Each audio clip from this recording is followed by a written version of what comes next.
Hey, welcome to the Danger Room. All one of you. Great. We got somebody watching out there. Today we're going to talk about some stuff. What are we going to talk about? We're going to talk about, deaths in the comic book industry. Oh, a few more people popping in. Hey, feel free to keep the comments flowing, guys. I want to have a lot more back and forth on these streams than I do on my interview stream. So feel free to chime in if something I'm saying is interesting or stupid. Hey, John Withers, Iv. So let's talk about, first off, bad stuff. Deaths come in threes, and in the comics industry, that's no exception. We had some deaths in the industry in the past week. Of course, you all know about the great Neal Adams dying. That dominated the comics news. Yeah, John the Fourth. And so everybody knows about that. We're going to talk a lot about that. If you've watched my channel before, you know I'm a big Neal Adams fan. But I've also been a critic of his. If you've looked at some of his last works that came out, we'll talk about that. And of course, you got to know that I'm a huge fan of Skate Man. I mean, Skate Man is kind of like emblematic of this channel. It's my favorite comic. I've got a lot of them. I've even got a Skate Man stinger. Yeah, we're swimming in Skate Man, folks. That's right. We'll take a look through this guy today. As well as, sorry about that. As well as talking about a couple of other recent deaths in the industry. Among them, Justin Green. Guy really well known for like the Binky Brown Underground comic series, which I'm actually not terribly familiar with. I'll show you my favorite Justin Green work, The Sign Game. And we'll talk about why. It's one of those weirdo, like, nonfiction comics that I really love and nobody talks about. So we'll talk about it here. They might have talked about it on Cartoonist Kayfabe or a couple of places just because it's so, like, it's such an inside baseball, inside artist thing. And then, the most tragic, probably because she was the youngest and most unexpected death in the comics community, if you will, not an artist herself, but Ivy Mccloud, the longtime partner of Scott Mccloud, the great Scott Mccloud, Understanding Comics, Zot, Destroy, all that great stuff. Passed away in a car accident going to her youngest daughter's I think it was a PhD or graduate degree ceremony. Just tragic. We're taking what should be like a celebration for everybody and turning it into a complete tragedy. So my heart and condolences, of course, are going out to Scott Mccloud, who I've talked to about being on this channel. And I hosted him at a signing at my comic shop years ago. I had to cajole him a little bit into coming. And because he was appearing that day, or within 2 days, he was appearing at Google and eBay, like for their engineers and stuff. And my comic shop was right in the middle, and we had supported Zot since the early 80s when I was a kid working there. So, yeah, that was something else. Sorry, I see. I got distracted by the comments here. What's Cybernuda says? Met him about a decade ago at Big AppleCon. I was surprised when I read Mike Grell's tribute to him that the two of them didn't like each other, even though Mike admits being inspired by Adams. Wow, I don't think that's too unusual. Thanks for your comment there, Cyber Unato. You can respect somebody's skill as an artist or a creator and totally disagree with other things and I can imagine that's maybe part of what was going on with that relationship. I mean, just think about artists that I really like in all kinds of ways that I disagree with in a lot of ways. Like, I don't know, Woody Allen is one that comes to mind. In the comics world, Dave Sim, we talked about Dave Sim last week. I don't believe firmly in his anti-feminism philosophy that he's tried to propagate in Cerebus, among other places. But I do like a lot of his insights into politics and even sexual dynamics and relationships. Like, it's interesting. He doesn't have to be right about everything, but you can find a thread in there. Okay, so that's how I feel about that situation. Let's get into Neal. Let's look at Skate Man a little bit. Let's go back to the $1 Million Comics Cam. How about that? How about that custom Skate Man stinger, folks? I'm not holding back for you folks. This is the stuff that I spend day and night on. Yeah, John Withers IV. Separation of art and artist is important when it can be unpacked from one another. It's difficult with some. I mean, it's difficult with Woody Allen when you watch Manhattan. It's difficult with Dave Sim when you read Cerebus, certainly the later parts of Cerebus. And especially if you're reading the issues and the letters columns and the and all that stuff, which I wasn't, but as I understand, really, provide the full context for what was going on. But now here's where we're going to look at. Why are we looking at Skate Man today? Like, am I goofing on the late, great Neal Adams? Not at all.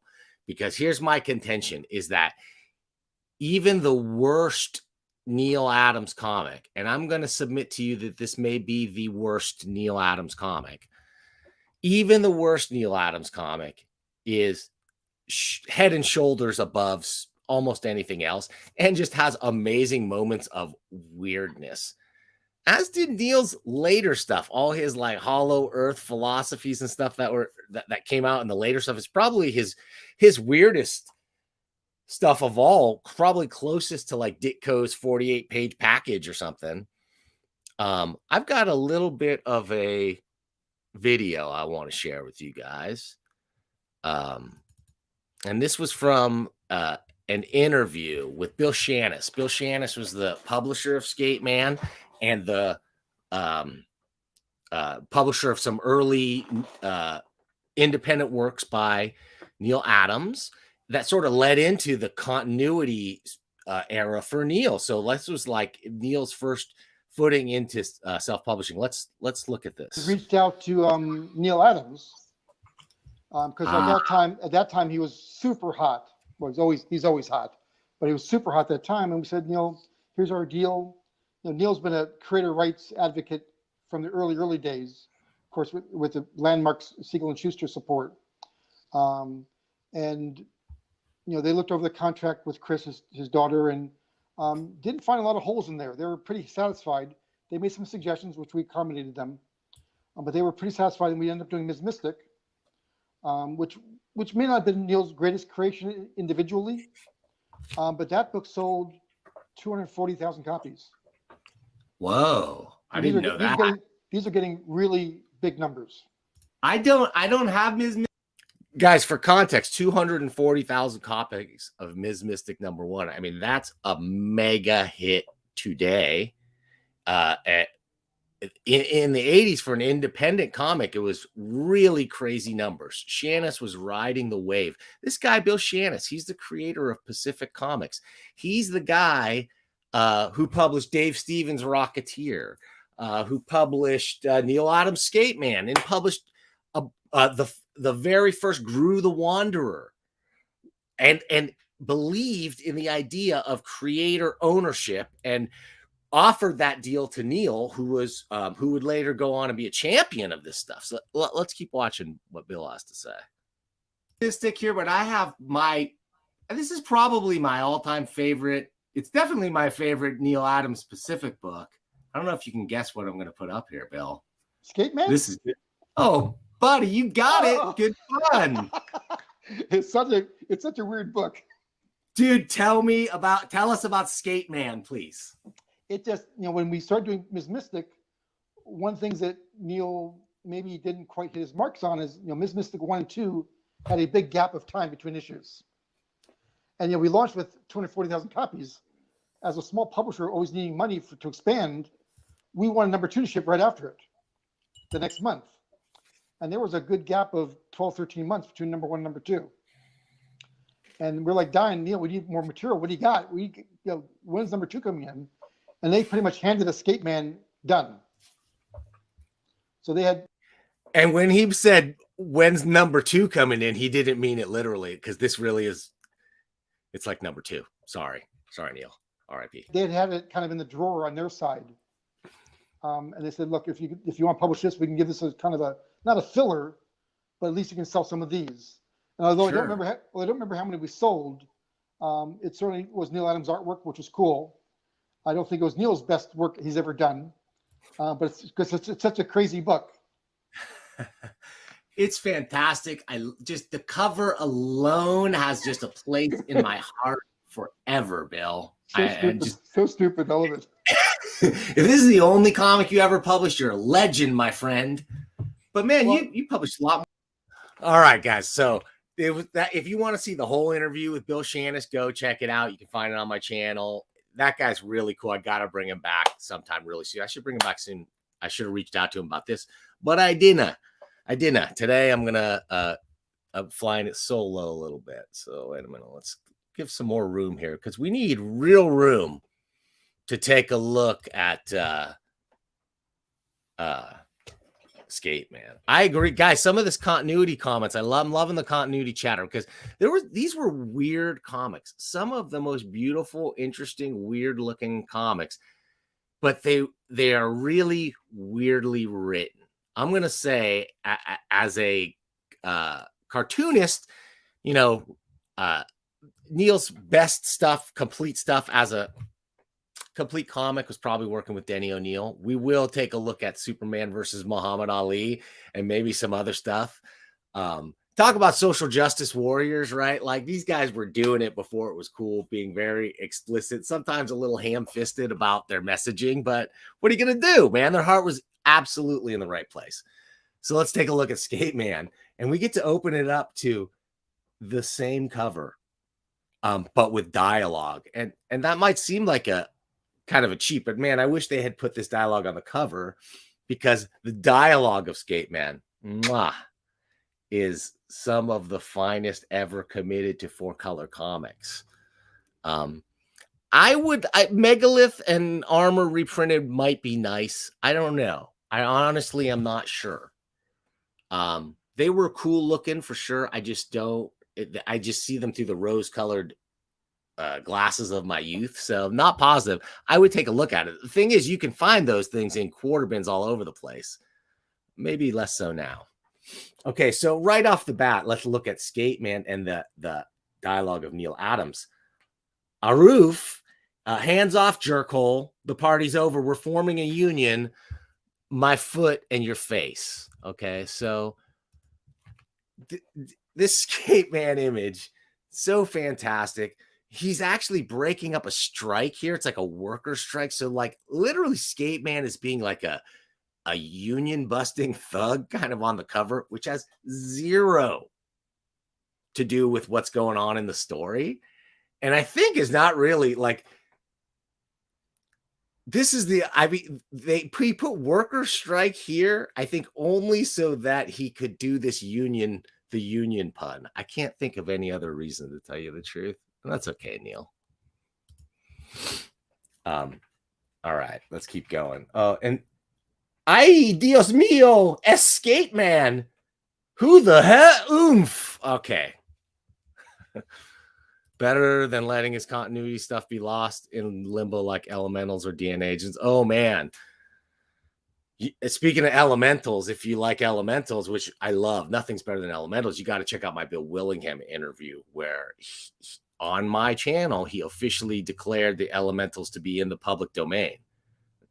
Whether that's true or not, that's up to you and the courts to decide. But I digress. So let's take a look at Skate Man and what makes Neal Adams great, alongside of what makes this goofy fun, and why I have so many copies. Every time I order something from mycomicshop.com, I also try to order every copy of Skate Man that I can in different grades. So I have dozens of copies of Skate Man. It's just an amazing totem of what you get when you give an artist autonomy for good and for ill, right? Like you get self-indulgent stuff that can be really great or can be goofy. This comes off as nothing but fun, but it's so weird. Okay, so we kind of start en media res in other like in the middle of the story.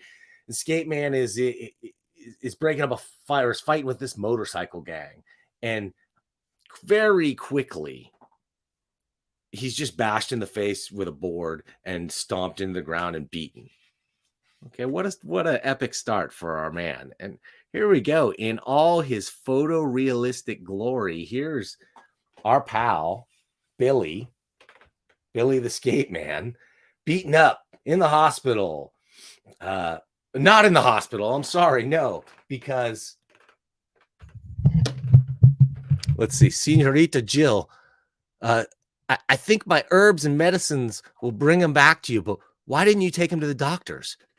He won't have it. You're very kind to do all this. So we've got native herbs. Thank God for those native herbs, or who knows what would happen to Skate Man.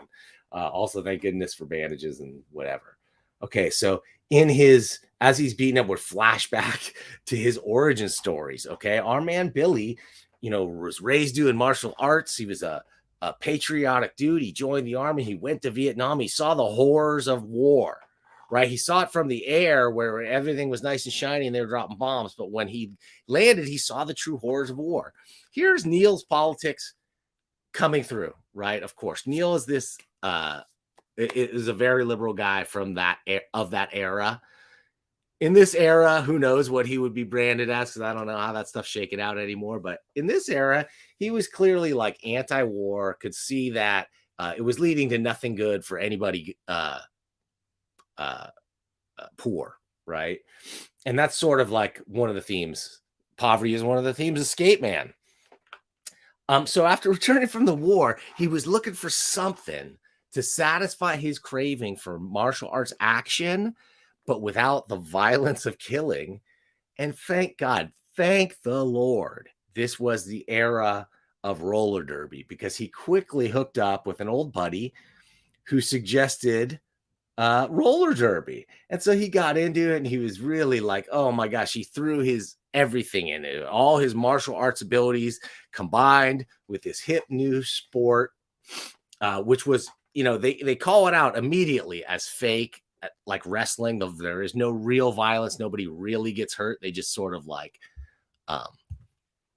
it's phony baloney, like wrestling. But oh my God, some kind of backroom shenanigans caused them to up the violence ante. It's not super clear to me why it happened. I just read it again this morning, and I had to keep reading this over and over again, because basically, like, in the locker room, he sees these dudes talking, and that dude tells Billy to hit him and hit him harder and harder, and hits him, body checks him until he breaks his neck. I think roller derby is a lot better. I like female roller derby more. Call me sexist if you will, but I just think they're better at the sport. Okay, so he's branded a killer because, like the guy kept telling him, hit him harder and harder. So it really looked like he was doing it on purpose. And so he's driven, he's got his pals, but he's driven to the road with his girlfriend, and they go out onto the streets. She becomes like a hard-hitting reporter for the local sort of left-wing newspaper. Again, it's all left-wing politics, very explicit. And they stumble across a kid selling comic books on the street. Talk about pandering to your audience, Neal. Here's this kid selling comics, and he's getting beaten up by skateboarders. He's like, he goes and he breaks it up and he tries to help them. He chased the gang away. It wasn't hard. You okay, kid? And how does the kid respond? Of course, how else would he respond? But what the shit do you care, pig meat? I'm going to pause and I'm going to repeat this. What the shit do you care, pig meat? Okay, this is what our the comic book kid response. And so Billy's response is like, just the kind of kid I always wanted to meet, a kid whose mouth was bigger than he was. They meet cute. And it's time for Billy, and I think his name is Pablo, to do some bonding over the power of ball bearings and skates. And he teaches Pablo self-defense as well as how to skateboard, which I guess he kind of just knows because he can roller skate. Doesn't work that way, but that's okay. And and they are just partying it up. They're partying it up, having a food fight. This is so fantastic. Partying it up, having a food fight. So there's messy food all over the place. And then they hear a scream. And I guess in stumbles Angel, the girlfriend, who's just been horribly slashed to death.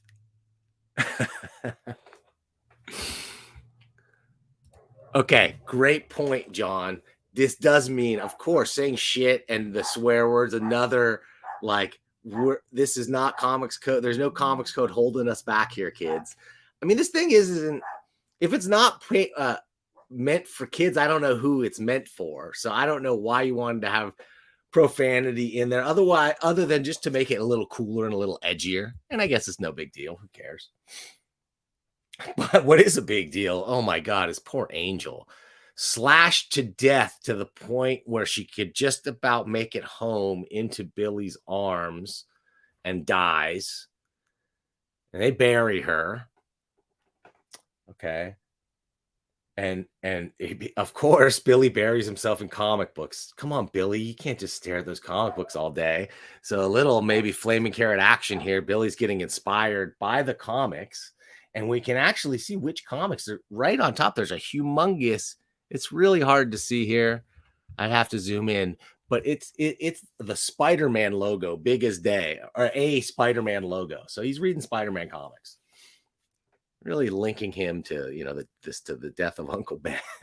This is his roller derby sweetie.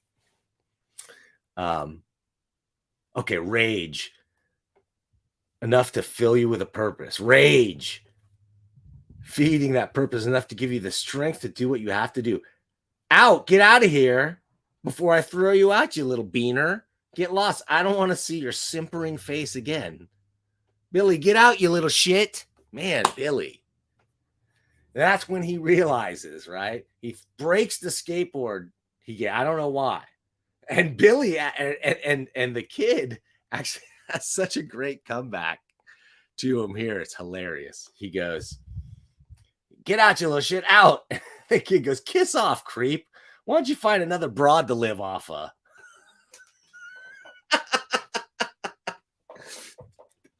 So true. Like, he's living in her. She was the one working.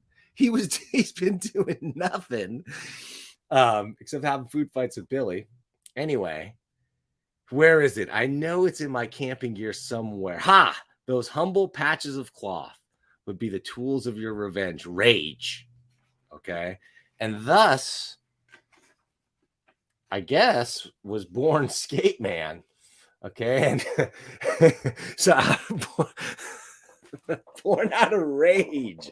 His rage is so strong that all he could think to do was put on a bandana and short shorts and white roller skates and shorts and hit the streets.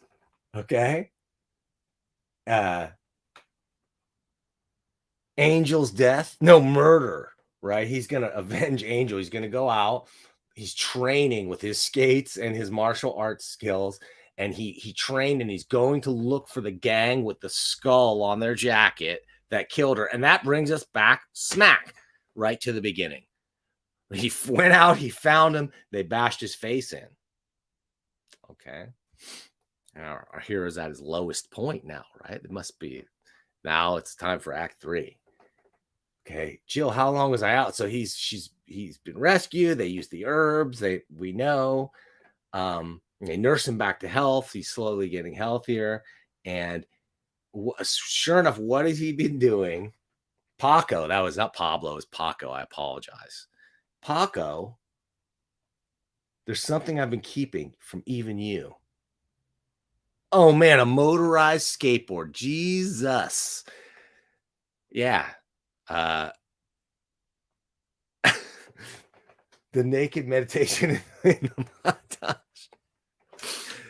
Okay, so clearly, if you're going to become an avenging force, not of the night, mind you, an avenging force of the day for the most part, what are you going to do? You're going to meditate. You're going to meditate naked, and you're going to hit the heavy bag with your skates on. So, while you in secret work on your motorized skateboard, as well as some other tricks that we're going to see Skate Man get to employ soon, because, man, now he is, John, you make a good point that really he probably should have been reading, thematically should have been reading Batman, not Spider-Man. But I think it's, yeah, he really is Batman, but without the money, right? So it's the poor guy angle is definitely coming from Peter Parker. This thing is killing me, folks. I read it this morning again for the first time in a while, and just it's gold. Now let's point out too the mastery of the page. I'm making fun of the dialogue and the story, great, but man, it's so well drawn.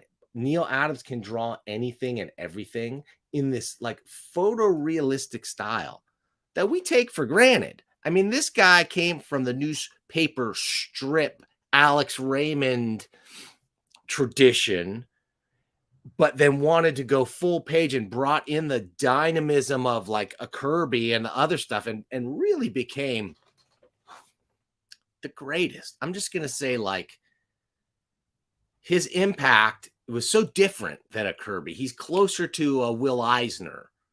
And, when I think about it, both in style and content, and also as a businessman and being a publisher and going into publishing. But this is right when, he was the first guy to cross boundaries between DC and Marvel and make it like not a thing, like just to break that thing. Like, he was so talented that his covers on DC, his reinventions were like bringing people over to DC just because for his amazing photorealistic covers. You see it all right here too. Yeah, fast paced and done. That's a skill we don't see. Yeah, this is such a short story. There's so much packed into here. It's goofy, but story-wise, it all makes sense. Starting in the middle, coming back to it, and now we're going to get our psycho finale. Okay. He presents the motorized skateboard to Pablo. And then they go out to celebrate at a roller disco where I guess in order to keep his secret identity, he pretends that he can't skate. So he's like, dude, I can't even skate. I couldn't possibly be Skate Man, right? Because I can't skate. But then look at this. We get a roller disco scene, cool photorealistic again type characters, this montage scene into romance, just that command of page composition and getting your story points through. As they investigate, he's secretly looking for the murderer, but pretending that he can't skate. So I guess no one will know he's Skate Man, because eventually a fight breaks out. Somebody like kidnaps the singer. And so he takes this as his moment to duck into his Skate Man gear and come out with some great karate skate action. We hadn't seen the likes of this on this kind of fusion martial arts with a cool guy sport since, I'm going to say, Gymkata. And I think this was a predecessor to Gymkata. This might be the text of Gymkata, the proto Gymkata, or Gleaming the Cube. You know what I mean? Like, this was Neal trying to take the cool thing, which at this moment was roller skating, and like they needed something to come out. He had this story. maybe he had pitched it to as like an advertising comic to a skate company or something. Anyway, now we're gonna get the real deal Neal Adams action. This is where if this comic had been by anybody else, almost certainly of this era, like this dumb idea, you could see Skate Man, it's silly, but like taking itself this seriously and being this good. Okay, it's not Neal's best, but like I'm saying, his worst is better than almost everybody else's best. So we're gonna get some roller fighting action, including the return of the skateboard kids come back as our pals to help us out in the middle of the action with Paco. Oh, and this is great. Okay, this is when we get some real skating moves, because it's really lucky that when the bad guys have to escape, they're going to escape via a curved embankment. Okay, it's like just like roller derby. Amazing, playing exactly into Skate Man's plans. It's sort of like The Simpsons when they watch Night Boat. It's like there's always a canal. There's always some way for Night Boat to join in on the action. Anyway, there's a curved embankment they're going to escape on, and Skate Man snaps into gear. Calling on his old roller derby skills, he spirals high up the canal bank. Reaching the top, he leaps the retaining fence, and in a display of fantastic skating prowess, skates down the far bank into the road and latches onto the rear of Skull's car as it drives by. Motorcycle guy drives a nice sedan. I've got to hold on long enough to attach this tracker. Okay, so this is a dirt broke dude. He's got Skate Man trackers. Okay, again, here's Spider-Man, right? Spider tracers. This is Spider-Man. He attaches the tracker and sort of lets him go. And then, like, we cut to him using the tracker to immediately catch up to him. Like, really, there's a long stretch in between, like, this panel and like this one, where I guess he figures out how to catch up to the tracker. Yeah, he's got the new guitar playing love interest, right? And the last girlfriend just died, and the new girlfriend, he's already got a girlfriend he's at the roller disco with, and she's getting kidnapped on stage. Okay, but okay, we're coming up to the pulse pounding conclusion here, folks. This is getting so intense. I can hardly handle it, because the mammoth truck bears down on Skate Man like a giant hand about to crush an annoying bug. Oh crap, dead end. And I mean dead. Only one way out. Skate Man makes a deadly choice. His only choice, which is to go under the truck. Wonderful. Paco should be here by now. Okay. Look, honey, I'm going to hate having to cut your pretty face up. So why don't you tell us what you know about Jack the Rabbit and our Mexican operation? She don't know nothing. Kill the bitch. I love the raw evil on display in Skate Man. You know, it makes us, we need to see this, right? So without that last panel, that might seem heavy-handed to you. But that's all to set us up for this amazing conclusion. Because here, this is it. This is the end of the story right here, guys. As Skate Man, basically he's got his satchel, and he hands Paco some grenades. And he goes, these things have a 30-second fuses. Get in and get out. Paco runs in and throws grenades. Skate Man runs in with his nunchucks, but quickly switches to pool balls. This is sort of a Steven Seagal out for justice type moment. Maybe the predecessor. Billy, what in God's name? Up there, tell you later. There go Paco's grenades. As the grenades start exploding, he grabs his new girlfriend and hurls his satchel back into the bar, which explodes. It was just full of explosives. and he murders them all in a fiery explosion and skates out to his rescue to what appears to be a terrified Paco screaming wahoo. And of course we get not the end, but fini. Fini. I really feel like this was Neal. That's Neal kind of tipping his hand here that this is just goofy.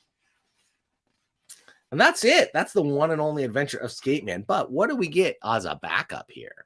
Well, one thing that's really cool is we get to see some of the cool ads for the other stuff Pacific was putting out. Vanguard, I don't remember that one.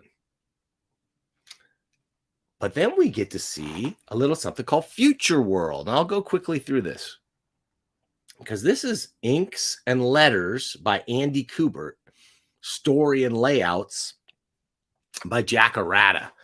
Kind of weird that the inks and letters gets top billing over the story and layouts, but I think it might have something to do with Andy Kubert. Maybe this is, this has got to be a really young Andy Kubert doing work that looks just like straight up influenced by Joe, his dad. This is good looking stuff, no matter what age. It's definitely good looking. It looks like, at first you look at it from far, you squint at it, you go, oh, it's Joe Kubert, and you get a little closer and you're like, okay, no, it's Kubert influence in a great way. So we've got this story of we're in a future world. We know that because it's called Future World, and we've got our own kind of wizard and barbarian action sort of happening here. There's crazy mutant creatures roaming the earth. We've got our hero, what's his name? Korlak. You have flown the airship.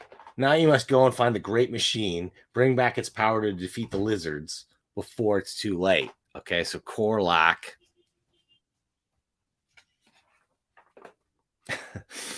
takes to the air. This is really good looking stuff, really old school. Like I said, this is so Joe Kubert feeling in its thin lines and nice storytelling. I'm sure he's very proud.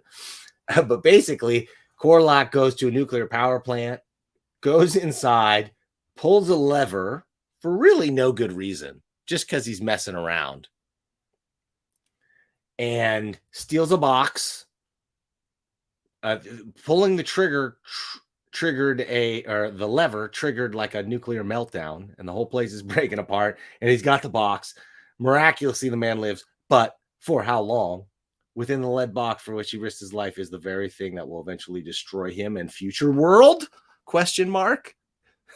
So weirdly written, but cool, fun to look at. Even these letters. This looks Kubert. So Joe. Okay, we get a issue, an ad for GRU number 5, I think. Yeah, issue number 5. Direct sales only ad. And this is like another creator-owned book by the great Sergio Aragonés and Mark Evanier. I've had Mark Evanier on the show. You should check out my interview with him. That's a lot of fun. Been trying to get Sergio for a really long time, but haven't been able to do it. Maybe someday. Okay, and finally, we're going to finish out with Rock Warrior here. I'm going to go through this really fast. It's written and drawn by Paul S. Power, copyright 1982, and edited by David Scroggy.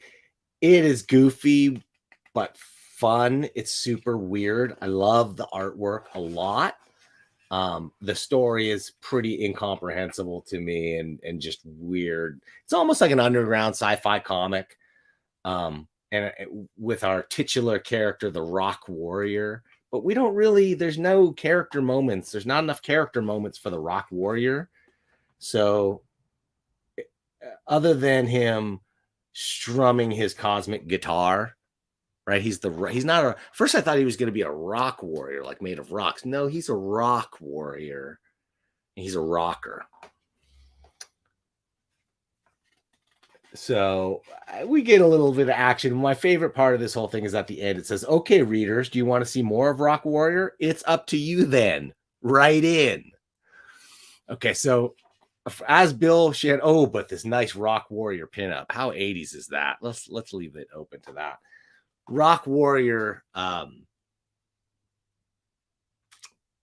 didn't catch on, clearly. Nobody wrote in for Rock Warrior, but I think somebody out there, I think this deserves to come back. This needs to get like a Tony Farrow involved, I think.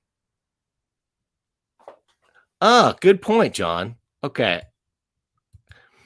So Rock Warrior shows how mishandling beats from Skateman could have went. Perfect point, because it's the pacing and the panel-to-panel storytelling that just makes Rock Warrior not that readable in a way that Skateman is ultimately readable. Agree with that. Okay. Now, speaking of readable, I'm gonna transition away from Neal. There's so much we could talk about Neal, but dude, there's so many people talking about it. One thing I would like to share before I finish, though, is let's take a look at Superman versus Muhammad Ali, shall we? Just a little bit, because you know what? I searched for it. I wanted some images for this thing, and let me spread this out a little bit more here.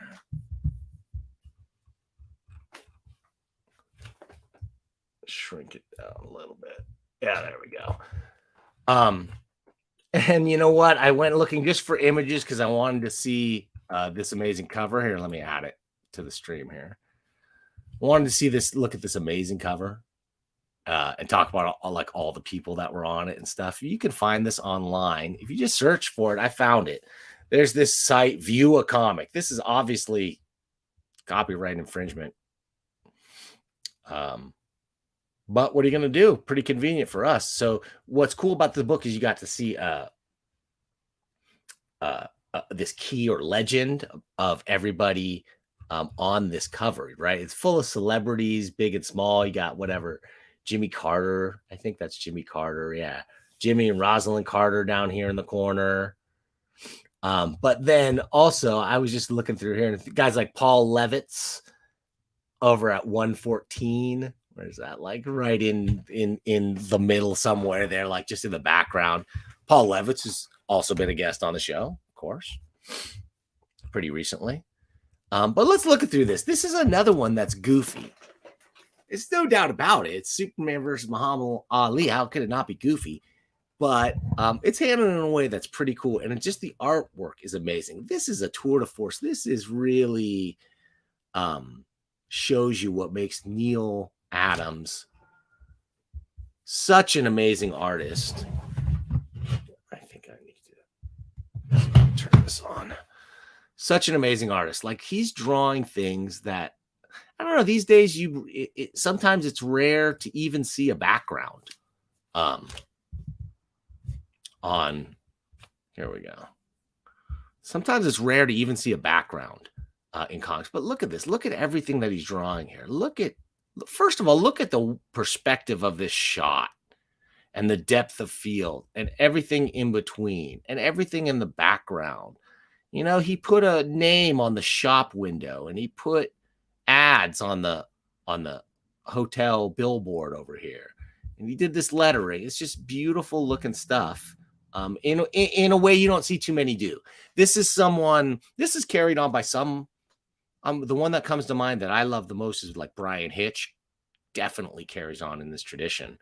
But you can understand why so many don't. Like, so many would just draw these foreground figures. And looking at them, they're amazing. Look at the amount of character that you get out of seeing just this panel. Right? They're all emoting in every panel. And then to get a photo, obviously photo referenced. Sure, he had plenty of photos of Muhammad Ali to pull from on this, but man, pulls it off and integrates it with the other characters in a way that just works. Okay, and what's the story? An alien race wants to fight the Earth's greatest champion. But before we can figure out who that's going to be, is it going to be Ali or Superman? So we got to get in a battle between the two. But he gets to draw everything in this. From crazy outer space technology that, mind you, has never been seen before. This is stuff that's completely out of his imagination, right alongside that's meticulously photo referenced and blending it, giving you poses and action and storytelling. Even just going through these pages without reading the balloons, as we're doing here, you get a sense for what's going on in the story quite easily. It's not just talking heads, it's crazy panel layouts, detailed photo reference stuff, like I said, and crazy sci-fi concepts all living beside each other. So yeah, you can say photo reference for photorealism, but it's so much more than that with Neal.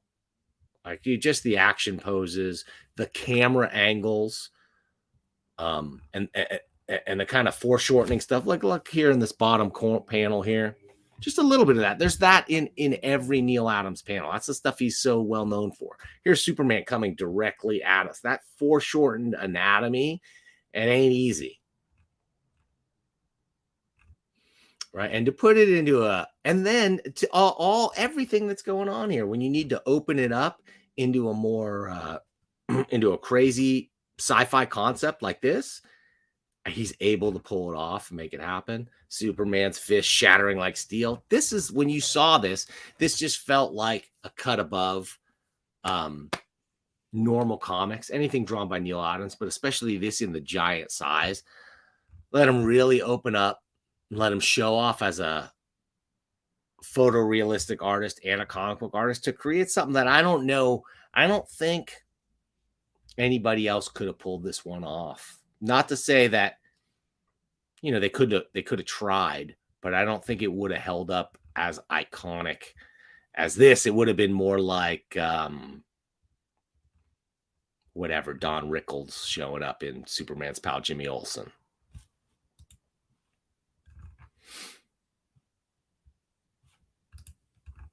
Yeah, this is great. Really nice. We get Ali giving us a sort of trees on why he's such a great fighter and talking about the sweet science of boxing. It's good stuff. And just masterful by Adams. Now here's where he's going to pull out all the backgrounds and let you focus totally on the champ. And this gets us into a believable situation where these two guys are going to fight each other. And if you take out Superman's powers out of the scenario, then Muhammad Ali is going to win. And we get to see the ultimate champion, Hunya, that they're going to fight. I don't want to spoil it, but Superman and Muhammad Ali save the day. Right? The aliens are defeated and the world is saved. But along the way, we're treated just tons and tons of amazing, huge drawings by Neal Adams. And we get to see Muhammad Ali beat the crap out of Superman. This is worth the price of admission alone. And I think it's probably realistic. Like, Superman is probably not a good fighter if you take away his superhuman powers. This is realistically what would happen if you put him in the ring with almost any professional fighter, I think. But of course, Superman refuses to back down. He will not fall. So officially, he never falls. They're refusing to continue, and it's a split decision. But man, here's Superman really pummeled into crap. Shades of Death of Superman way before it happened. Oh man, I could look at Neal Adams all day. That's the thing. Of his comics. Now, to tell you the truth, my favorite comic book superhero artist of those times was yeah, I agree. I agree. We should not steal comics. This has been reprinted somewhat recently. I'm not going to show the whole thing, but I wanted to look through it because I think it's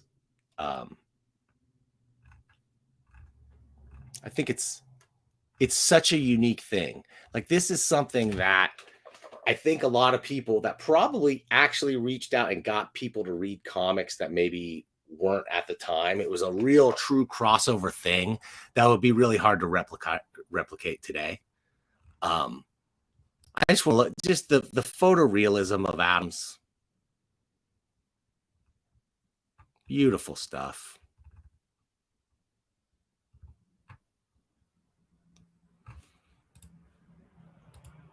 Yeah, beautiful stuff. And I agree, comic tropes. You shouldn't steal comics, and you absolutely shouldn't put stuff up without crediting it. Yeah, I agree. You know, you definitely shouldn't plagiarize stuff either.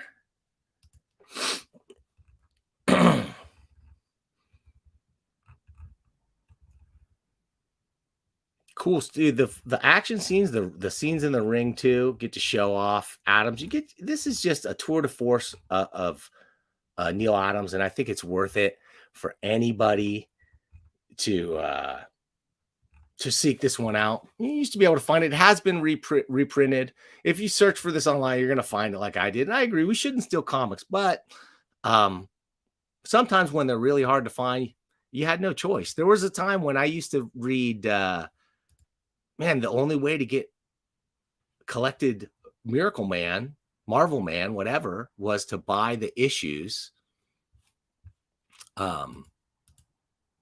Was either to buy the issues or find them online. That's one of those ones that I found online. So when something's out of print and is just not available outside of an really exorbitant dealer price, that's when I make the exception sometimes, and I will look for comics online. I hate digital comics anyway. It's not that fun to read this thing this way compared to how it would be having the Treasury edition. But sometimes you got to do what you got to do. Okay. We could go on talking so much about Neal Adams, but there's so many things out there by guys who know so much more than I do about him and are so much more into his art. I'll let those things speak. Paul Levitz did some great stuff. I know Mark Evanier is waiting to write some stuff. I really look forward to reading all that stuff. I read some really good ones on Facebook. I was going to read those today, but I don't think I'm going to. I think instead, let's talk a little about another guy who died and got a little less credit this week, which was Justin Green. And again, I'm going to talk about a lesser known work by Green.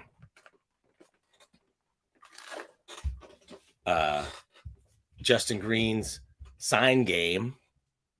Now, this is Justin Green, right? He did those Binky Brown meets the Virgin Mary underground comics, of which I'm familiar, but never really read that much.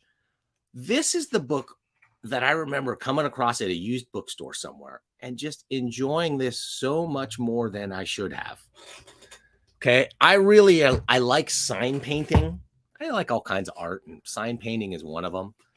And Justin Green's Sign Game, I really recommend looking this up, because what it is this was collected comic strips from like a sign painter's magazine.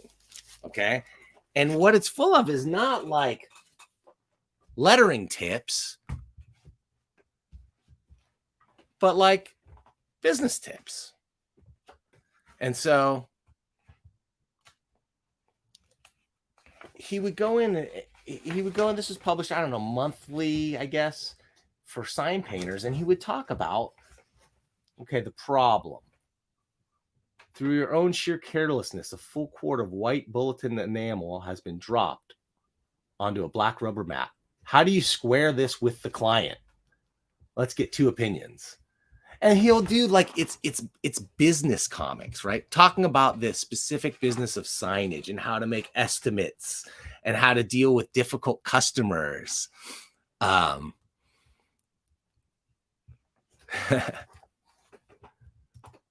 Okay, I'm glad. I almost thought the algorithm police were going to come down on us, but Comic Tropes is just kidding. Thank you, Comic Tropes, by the way. Thanks for joining, and thanks for everybody who's joining in and commenting. I really appreciate it. Now, this sign game, I don't know. The thing for me is I love nonfiction comics, you know, things like Understanding Comics, or, oh man, I wish I had my Will Eisner's PS Magazine book. I thought I had it here, but I don't. Things that use comics that are like instructional comics, but done by comics masters are really special things to me. So in this one, it's so simple, fun, and readable, and gives just such practical, down-to-earth, nuts and bolts business advice for the art of sign painting. And he talks about a little bit about the history of it, about the coming of vinyl cut signs and how the industry changed. At one point, he goes through a stack of signs at a client's work, at a client's, commenting on the various eras of sign painting, how originally they didn't use tape. And so there was a lot more space between letters, and how styles changed and how technology affected the sign game. Okay, if this is putting you to sleep, this is not for you. But if you're getting a hard on talking about the ins and outs and the nuts and bolts of hand sign painting, like I kind of am, I'll admit, I'm getting a figurative hard on, folks, then you're gonna love this. It's so good. I'm sad to hear Justin Green passed. Like I said, I'm not as familiar with the stuff that most people are familiar with when talking about it, but this is the one I recommend you seek out. You can find it. It seems like there's lots of copies out there. I picked up this new copy of it fairly recently. You're going to see an amazing thing, because you get a little bit of his underground sensibility just in the drawings and some of the humor, but it's a very straightforward, straight ahead thing that's just a gem. Oh, Jeff, graphic designer I used to be, and I find this really interesting. Yeah, I think you would. I think you will. Let's also look at, speaking of sign painting, so I have this. I wanted to just bring this in to show you a little why I'm so interested in this stuff. Oh, hey, Heroenberg. Heroenberg just joining us, just got the stream notice. Met, Neal Adams at Big Apple Con. He had a table and was doing autographs. Sorry to hear his passing. Yeah, totally. Unexpected, right? Like, nobody heard about that. Everybody, knows George Perez was coming to pass. Man, we've lost so many icons lately in comic books and comics, like comedians, Gilbert Gottfried and Bob Saget and the great Norm Macdonald. I recommend this book on sign painting as well, because it goes through, more modern sign painters who are bringing back that art of hand painted signs. It truly is an art form that's very difficult to replicate any other way than by hand. Oh, and here, what do you know? Here's the page on Justin Green. I actually forgot this was in here. Okay, before the advent of vinyl, a sign painter was an interloper in every strata of society. Oh, and this is so cool. They've got color versions of Sign Game in it. I didn't even know this. I forgot this anyway. I just grabbed this book off my shelf. So this is exciting.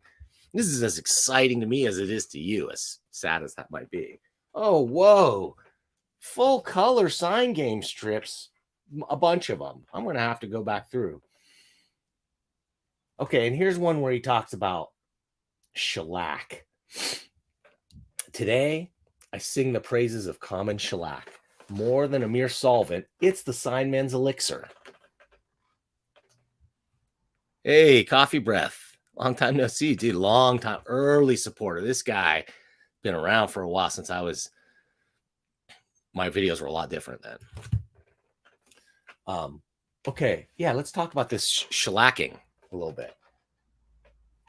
So he talks about different cuts of shellac, how much to use for different applications.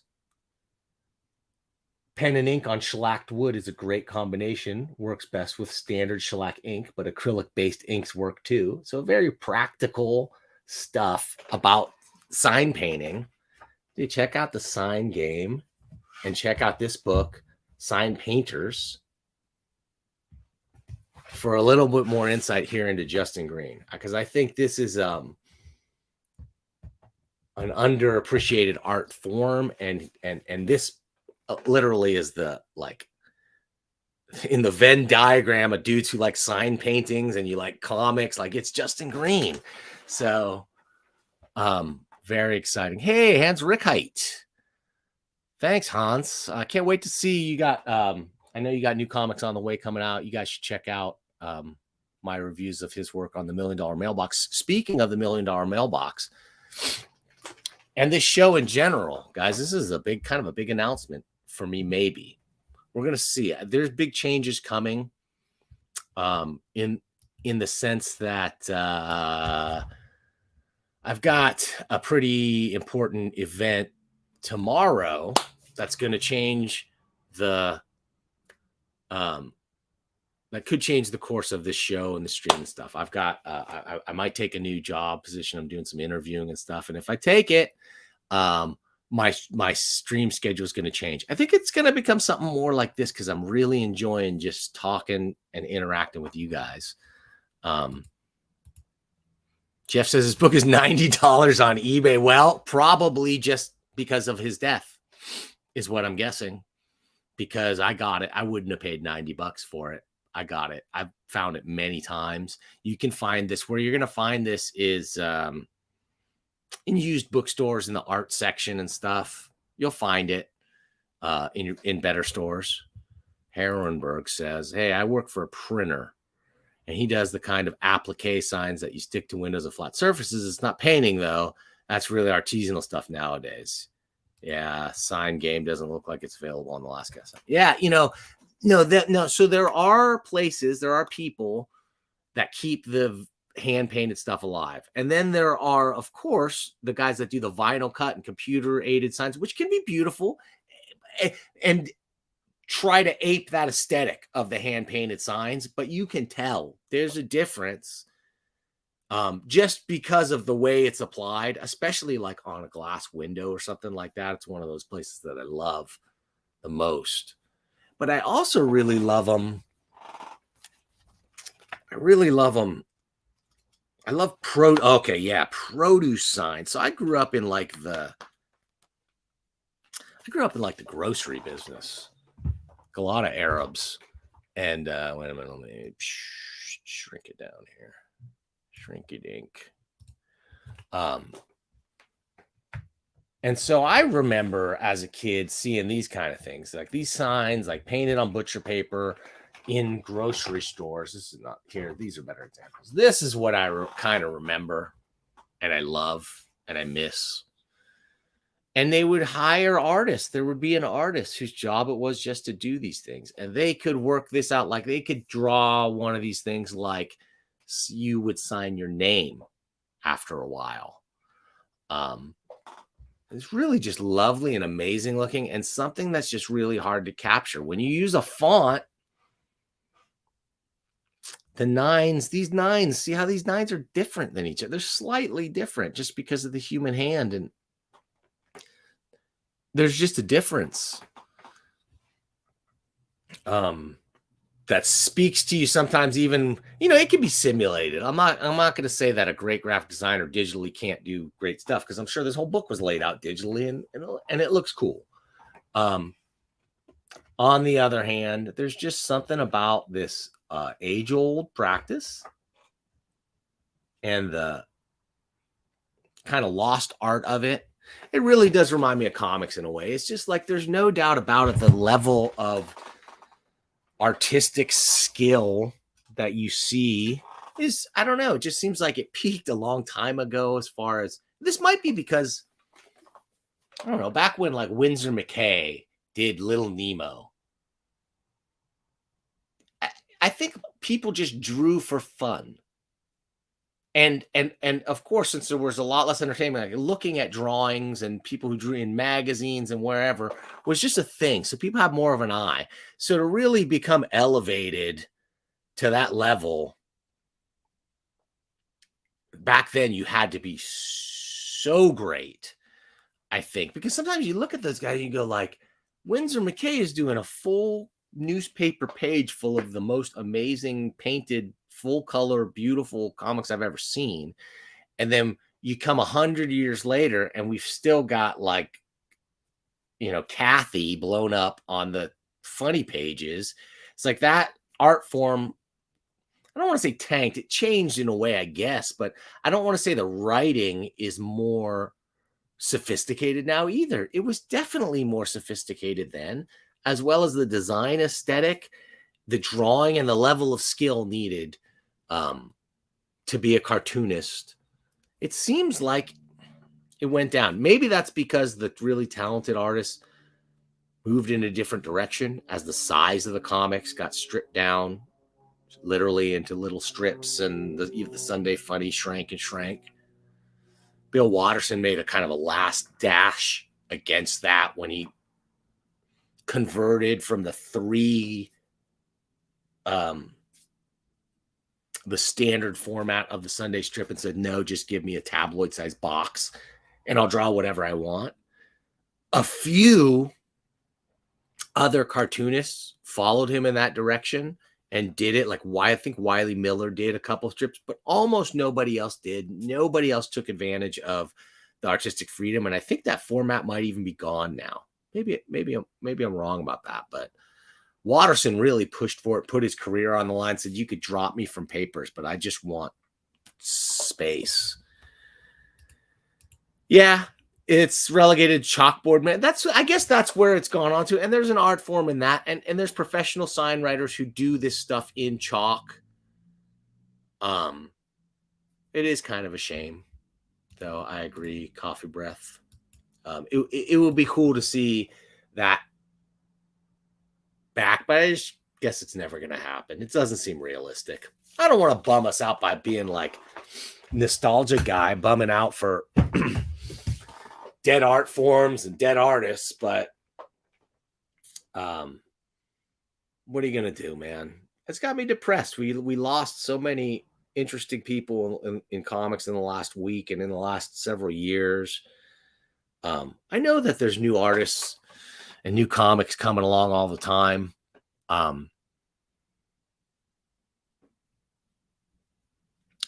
I don't know that we're going to see somebody with the impact of a Neal Adams in our life. Like since Neal, if you talk about who really changed comics since then, you go to like a Frank Miller. But even his impact was not the same type of impact as Neal. Neal was not just as an artist, he revolutionized as an artist. Like everybody wants to draw like Neal Adams. If you look at all the guys, all of my favorite guys, you look at Alan Davis, Brian Hitch, and that lineage of folks. I remember when I talked to Ethan Van Sciver, he said he didn't really like Neal Adams, but he was more into Dale Keown. And I was like, that is one of the most ridiculous statements I've ever heard.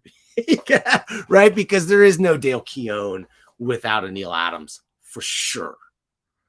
So I find that a little bit weird, but what are you going to do? He's one of those often overlooked and underappreciated, even as he's lauded, as much as he's being lauded now and always kind of has, it's like Neal Adams. He was never talked about in the same way as like Jack Kirby, or hasn't been, and I absolutely should be. And did just as much, if not more than Kirby. Like Kirby did so much for the art form, but less for the business. I mean, Neal supported Kirby getting his artwork back and pushing him to be more assertive for artists and creators' rights. And that's the point where you go, Neal, man, you really did it in a way nobody else was doing it, while being at the top of your game, while elevating other people, while not being afraid to have a critical voice, being famous for dressing down people who came to you for portfolio reviews and telling them to get out of the business just because you like to rattle people and see if they would, because in your mind, if that was enough to make you quit, if just Neal Adams saying that made you quit, then you were not cut out to be in the business. That was his justification. And I think that is, that's pretty awesome because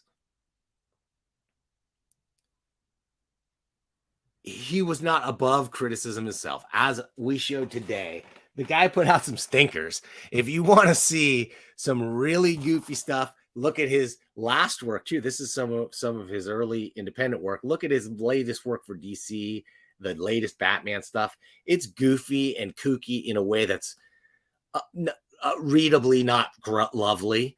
But the artwork was so strong, dude. And it just said Neal Adams. Now, I know he works in a studio sense, so he probably had assistants and stuff, maybe uncredited. I don't know. Or maybe not.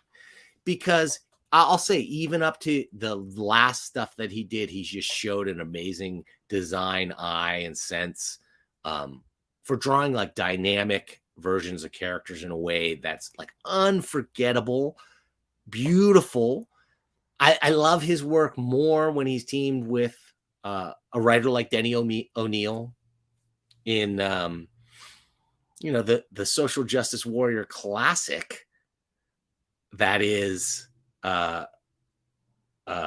Green Arrow, Green Lantern, man. Oh, dude, that stuff was so good. And dealing with like having a heroin needle on the cover and like Speedy shooting up heroin on almost on the cover of DC Comics is pretty bold stuff. Neal is not afraid to tackle social issues and not afraid to call it like it is. Into his dying days, became not just a studio that was putting out stuff for advertising companies and everything else and comics, but then created the Krusty Bunkers store. So he's got a retail store you can go to for all things Neal Adams. I think in the last bit there was a lot coming out. He was putting a lot out without speaking himself, and there were a lot of like, get this signed thing by Neal. So I felt like his health could have been in jeopardy and something maybe was going on. Turns out that was probably true. But what are you going to do, man? Neal, we miss you. I got to get out of here, guys. Oh, hey. Before I go, let's get a couple more comments here. Yeah, comics is not dead as long as people still talk about it. You're right. Coffee. I see the chalkboard art in the hipster zones. Yeah. Baristas who like to be arty. I don't think sometimes it's baristas who like to be arty, but sometimes it's also professional sign painters. I remember when I was in San Francisco, that was a thing. There were professional sign chalkers. I remember Neal Adams admitting he found Kirby's art to be ugly, but came to admire Kirby's art from a storytelling point of view. Love his honesty.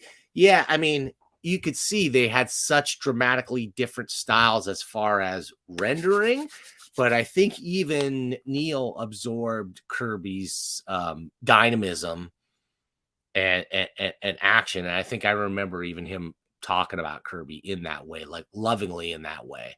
Obviously, he could draw.